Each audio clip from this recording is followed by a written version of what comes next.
À chaque localité, sa particularité et son originalité. Ntoutakun ou Ovoyenvak, le petit village situé à 25 km avant Samolima, ressemble à s'y méprendre à un petit paradis sur terre. Le visiteur averti qui dépose ses valises ici a tout de suite comme l'impression que le bon Dieu est passé par ici avant lui. La localité est bénie de Dieu et tout vous séduit. L'hospitalité légendaire des populations, l'aisance avec laquelle on vit ici, le standing de vie des populations qui donne l'air de s'épanouir, les commodités de la vie dans ce village. Oui, Ovoyenvak est chargé d'histoire. Ovoyenvak, un village qui est situé à l'axe Samolima Yaoundé, à 25 km de Samolima. Ovoyenvak est divisé en 3 hameaux. Bon, Ntoutakun,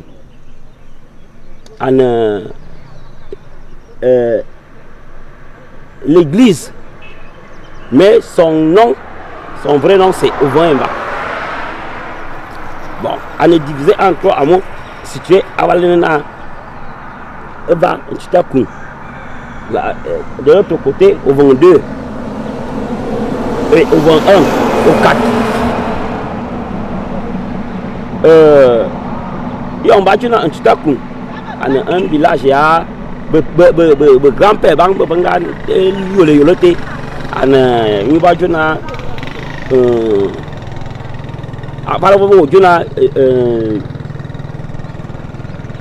une touffe, il y a les hiboux. Donc on a hibou. De grands-parents. Alors que na nyeyole angol fina kayem na Ovoyenvak.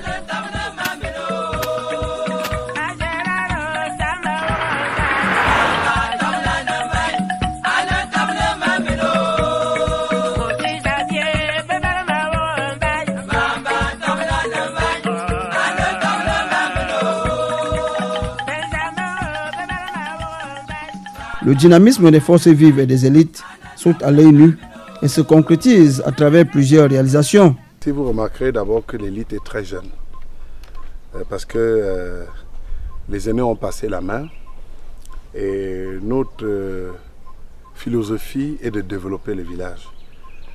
Nous comprenons que nous atteignons, je veux dire, le point focal de l'auto-emploi, parce qu'il faut comprendre aujourd'hui qu'il est question de créer des emplois pour les jeunes. Et nous remarquons que dans nos villages, il y a beaucoup de délinquants, trop de voleurs. Alors il faut penser à créer des activités qui stimulent les jeunes à se prendre en charge.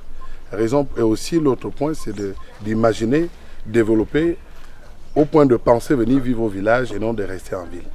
Parce qu'aujourd'hui, avec tout ce que vous connaissez en ville, on n'arrive pas à être en paix. L'élite de notre village est jeune et cette élite s'est organisée à lancer des projets de développement qui à la fois vont créer des emplois et en même temps vont créer, comment je peux dire, l'épanouissement des populations de notre village.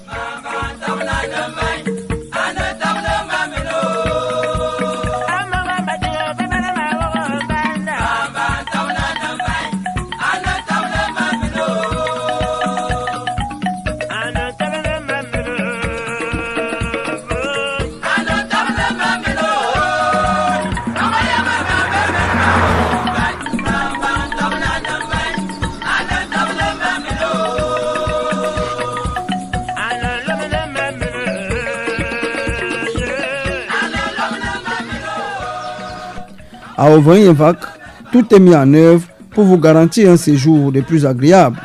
L'électricité en permanence, le réseau de téléphonie, les lieux de détente. Et vous allez voir, les boutiques par-ci par-là, on en a au moins 6. Ce qui fait en sorte que de temps à autre, il y a l'ambiance, la musique, les gens se défoulent les week-ends. Oui. C'est un coin d'attraction. L'ambiance bon enfant permet de ne pas envier la grande ville.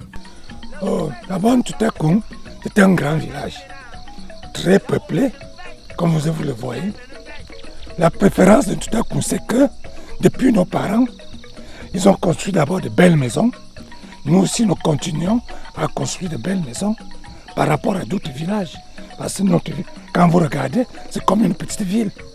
Vous avez il y a des services administratifs qui y sont, comme l'agriculture, l'élevage, comme j'ai parlé de centres de santé, il y a les écoles. Donc, c'est un grand village qui diffère d'autres qui n'ont pas la même structure. Nous vivons dans la symbiose. Pas de grands problèmes. Nous allons au champ, nous rentrons au champ, nous sommes au village. On se promène, on peut boire notre batango, ceux qui veulent la bière, ceux qui veulent la peuvent boire la qu'on appelle aussi le dontol. Mais notre grand vin, c'est ça. Il y a les bars qui animent par-ci par-là. Vous savez, dans tout un village, ça dépend. Quand on se réunit pour boire le vin blanc comme ça, il y a toujours de l'ambiance. Et ou bien, comme on entend, quand il y a un étranger qui sort, il y a toujours de l'ambiance. Qui arrive, il y a toujours de l'ambiance. Je ne peux pas vous dire de l'ambiance qui règne automatiquement. Mais je sais qu'à chaque coup, on a toujours l'ambiance.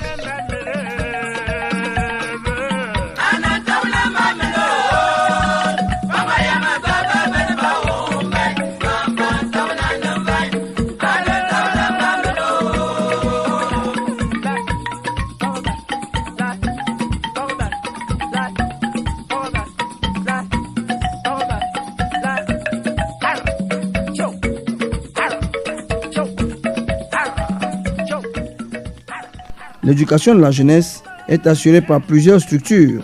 Une école primaire à cycle complet, une SAR SM, un CES. L'école fonctionne à plein temps avec 6 enseignants,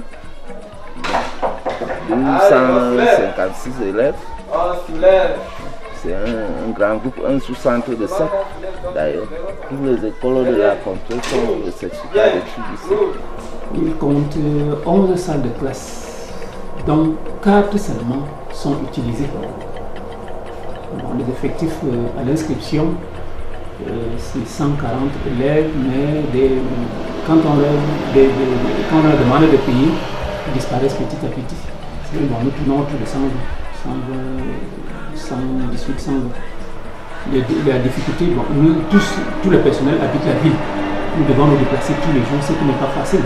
Vraiment, j'arrive un peu avec un petit retard parce que j'habite la ville, il n'y a pas de structure d'accueil sur place. Non, je demande à l'élite de s'impliquer vraiment dans le fonctionnement de l'établissement parce que l'État aujourd'hui, l'État a ses limites. L'État ne peut plus tout faire. Alors que l'élite ne se croise pas les bras, qui s'associe vraiment à l'établissement. Il doit y avoir collaboration totale entre l'établissement et l'élite locale. Que l'élite vraiment prenne cette école en charge. Le paiement, les maîtres de parents et autres, vous voyez les infrastructures qui sont déjà abîmées là. Il faut refaire ça. Heureusement qu'on vient de nous faire le bâtiment que vous avez vu là. L'école, c'était déjà une école vraiment qui ne faisait pas bien vivre. Le volet santé est également pris en compte en Ntouta-Koun. Le centre de santé intégré, implanté en plein cœur du village, veille au grain sur le capital santé des populations. Cette aire de santé couvre 22 villages. À la tête de cette aire de santé, il y a un infirmier chef avec ses 2 collaborateurs. Et dans chaque village, on a un représentant qui est un agent de santé communautaire, celui que vous avez trouvé, qui s'occupe donc du relais, c'est-à-dire la sensibilisation, comme vous voyez là, les visites à domicile, le traitement du paludisme simple dans la communauté. Bon, au niveau de la formation sanitaire, nous avons les services de maternité, la consultation curative, c'est ici. Et nous avons également le service du PEV, donc la vaccination. Et nous avons également la pharmacie pour le ravitaillement des médicaments. Bon, pour ce qui est de la difficulté que nous avons, vraiment nous avons une zone d'accès difficile, donc à Bilik qui fait partie de l'aire de santé, donc une zone qui est installé à plus de 30 km, donc c'est un campement. Pour accéder maintenant à ces zones, on a vraiment des difficultés pour y arriver. Et des élites comme M. Abosolo nous soutiennent. Il a déjà organisé avec son frère, M. Bondo, que vous connaissez, une campagne de santé ici pour traiter tout le monde gratuitement. J'ai commencé dans le vieux bâtiment en 2002. Ça a évolué, nous avons un nouveau bâtiment en 2012 et déjà une maison d'astreinte également en 2015. Ça veut dire que ça se passe bien. Plusieurs autres services déconcentrés des administrations du Minader, du Minepia sont bien implantés ici. L'encadrement spirituel des populations reste l'apanage de l'Église catholique romaine et de l'Église presbytérienne camerounaise, EPC. À Onvry-Yenvak, tout le monde trouve son compte. Les populations locales vivent d'ailleurs en parfaite harmonie avec les halogènes très nombreux ici, venus de toutes les autres localités du pays et même de l'étranger. On devrait quand même avec le sang quand même. Avec le petit. Oui, les hommes accueillent bien, c'est pas de problème. On se sent bien quand même. Les gens ne sont pas quand même méchants ici. Donc, on vit quand même bien ici par rapport à quelque part. Bon, au début, c'était quand même un peu dur, mais avec un peu de temps, toutes les choses se sont passées bien quand même. Je suis mariée, mon mari est au chat. On a des enfants. Avec la communauté, je n'ai vraiment pas de problème. Ça se passe très bien parce que ça fait 16 ans que je suis là. Vous pouvez imaginer, je sors de l'extrême nord et ça fait 16 ans que je suis là. Vous pouvez imaginer que ça se passe très bien. Un bel exemple d'unité nationale et du vivre ensemble. Village moderne à découvrir absolument. Onvry-Yenvak à travers le projet Cana constitue un potentiel mieux, une destination sûre.